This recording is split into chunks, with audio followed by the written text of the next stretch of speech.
কিছুদিন আগে আমার অফিসিয়াল চ্যানেলে স্ট্রাইক আসে। স্ট্রাইক কি দিচ্ছেন অনুরাগ বসু নামের একজন ভাই। তারপর ভাইয়ের সাথে আমি যোগাযোগ করলাম, ভাই বলল ধর্ম নিয়ে কথা বলার জন্য আমাকে স্ট্রাইক দেওয়া হয়েছে। তো ভাই বলছিল আমি আরেকটা ভিডিও বানিয়ে কসম করে বলতাম আমি আর কোনো ভিডিওতে ধর্ম নিয়ে অবমাননা করে কথা না বলতে। তো অফিসিয়াল চ্যানেলের ভিডিওটা উনি স্ট্রাইক তুলে ব্যাক দিছে। ব্যাক দেওয়ার পর আমার কথা ছিল একটা ভিডিও বানিয়ে মাপ চাওয়ার। তো আমি এই ভিডিওটা আর বানাই নাই।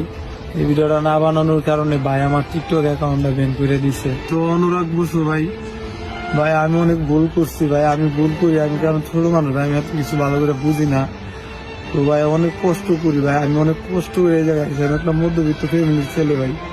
আপনার কাছে ভাই রিকোয়েস্ট, ছোট ভাই হিসেবে ভাই হাত জোর করে রিকোয়েস্ট করতেছি ভাই, আমার আইডিটা ব্যাগ আনার ব্যবস্থা করে দেন ভাই, প্লিজ ভাই।